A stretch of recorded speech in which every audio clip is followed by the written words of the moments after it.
Hello again, everyone. This is Bob Martin, the RC sub guy with the NautilusDryDocks.com, and got another finished project to share with you. This is a revisitation of a previous boat that came back to the shop, got refurbished, and now is going to be going out again. Excited to show it to you because we've done some modifications. So stay tuned, we'll take a look.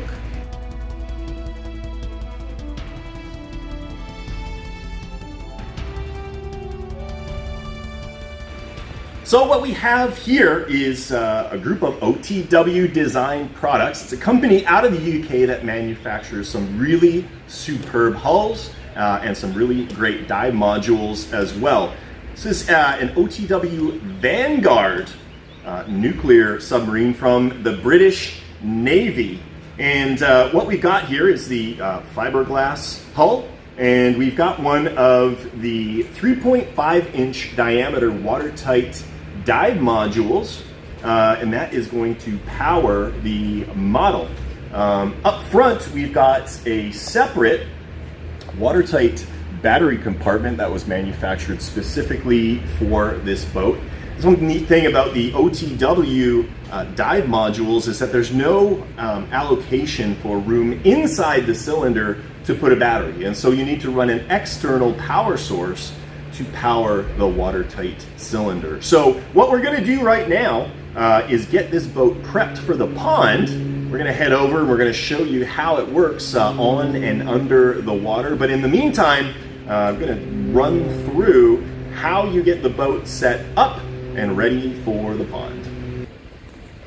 So the first thing that we're going to want to do is install the battery compartment in the bow of the boat. And it's a pretty simple installation. You can see there's lots of room inside there. What I'm going to do, I'm going to flip this upside down on this nice soft towel and just show you the battery lead does end up going forward. I'm going to twist this end cap so that it is going to align with this bolt hole, and this bracket actually goes up and it stops the linkage for the bow planes from dropping down, and it just magnetically latches on without any need to make any sort of physical connections. So this is what we need to have it look like before we put it in.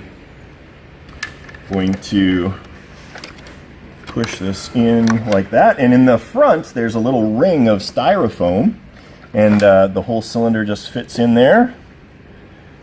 That goes in place. Bolt gets tightened down, and of course this is basically invisible when the boat is in operation. And there you go. Our forward battery compartment is now installed, and we've got our waterproof power lead coming out the back of the boat.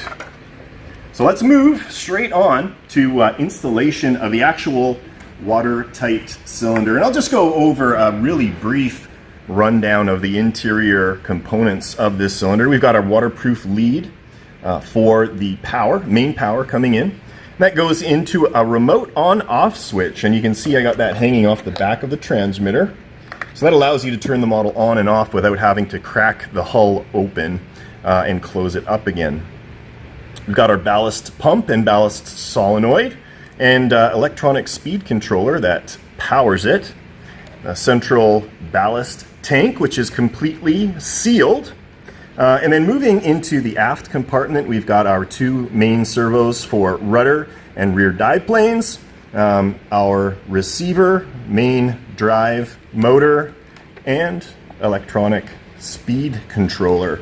Now you can see this long antenna coming out the back, and this is a 2.4 gigahertz coax extension. The actual antenna is just the tip of that unit. So this boat is set up for 2.4 gigahertz operation, and if you've seen my previous videos, I've got about 3 other builds that I've done in the past that have used the high frequency radios.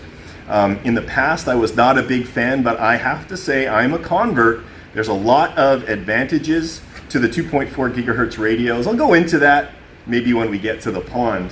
But for now, just know that it's a 2.4 gigahertz control system. and we'll go ahead and install this. So the big thing you got to know is this knurled nut goes in this hole.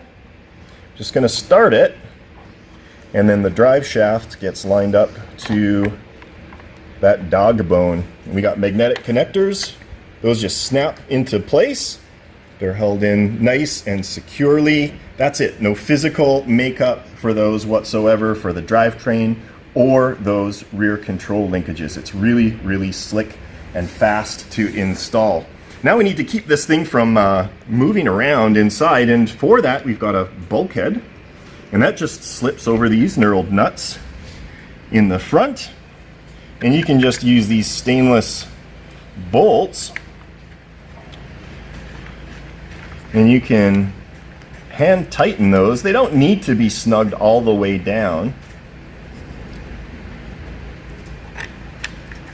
And that locks the cylinder into place. It's completely locked in. It can't spin. It can't lift out.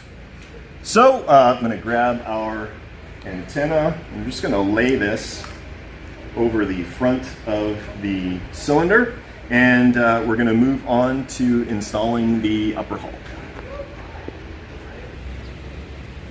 All right, I've gone ahead and made up the main power connection in the front, and I've got that antenna threaded through the hole for the sail there. All we're going to do is slip the hull on. You heard that click. That was the forward dive planes magnetically latching onto that forward output for the forward dive plane servo. I'm just going to make sure that nothing is getting pinned in the side here. Push that down. It's all nice and tight. Single thumb screw, and that locks the hull down in place.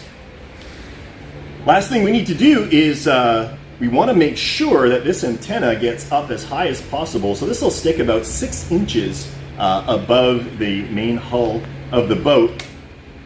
And what we're going to do is take this sail, run the antenna up through the antenna hole there, and then we're going to take this special periscope, slip that over top just like that. Get all our periscopes lined up here.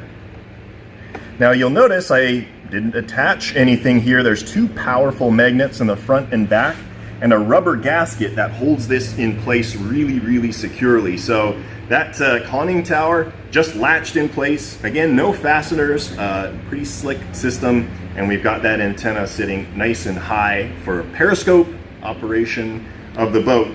So in theory, we should be ready to go. Let's give it a try. I'll turn our radio on, power on the cylinder, and start checking some functions here. We got forward dive planes. If we go to the back, we've got our rudder, got nice deflection to port and starboard. We've got our rear dive plane override, and these are on a pitch controller. You can see those moving as I tilt the boat, so those will automatically maintain the pitch. We'll just check the throttle really quick.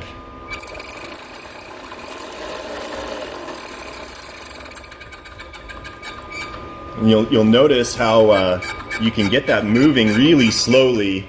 It's a really good indication of a nice solid drivetrain.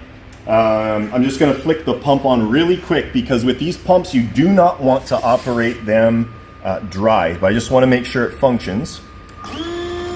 There we go. So all of the functions, main functions of the boat are working. I can just simply turn it off now, turn off my radio, and it is now time to head to the pond, throw it in the water, see if it floats and see if it sinks, and most importantly, let's see if it comes back up again.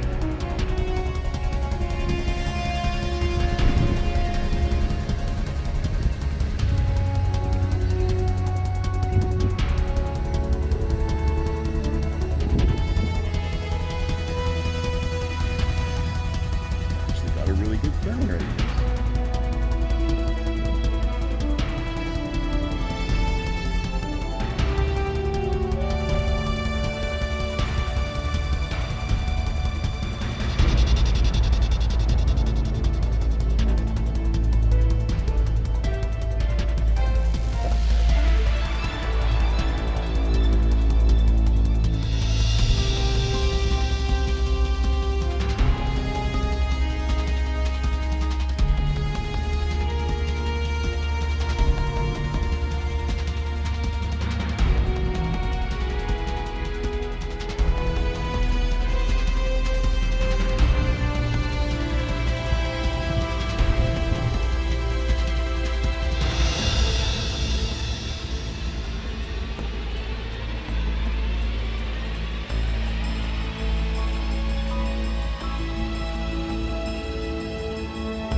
an inch of periscope sticking out of the water. That's cool.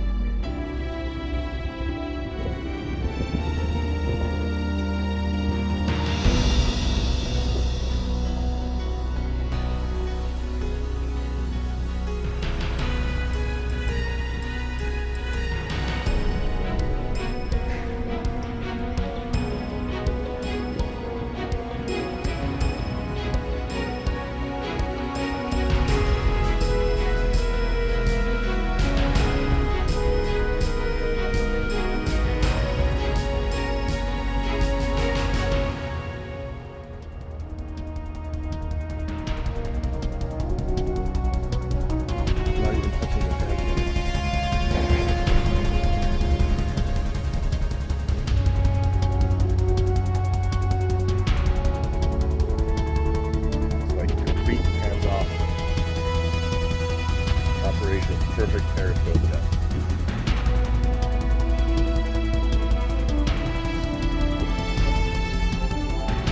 Get one more good pass through here.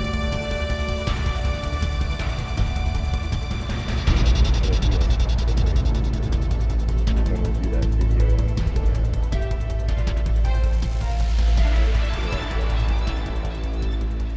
Well, there you have it. Hopefully you enjoyed that video montage of us running this Vanguard at the pond. I have to say, realistically speaking, this was probably one of, if not the most successful maiden voyages of a boat that I have had in an exceptionally long time. This boat actually surprised me in terms of its performance.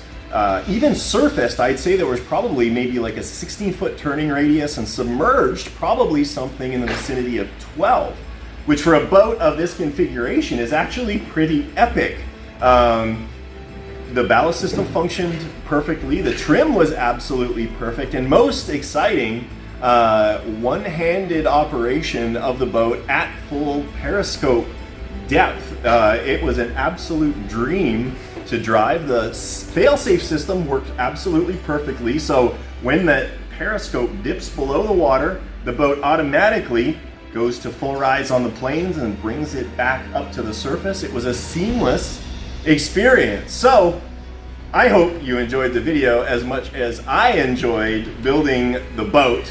If you have any questions or comments, I always love to hear from you. Reach out Bob at RC-Sub.com. I would love to hear from you. And with that, I'm going to let you go. This is Bob Martin, the RC Sub Guy with the NautilusDryDocks.com.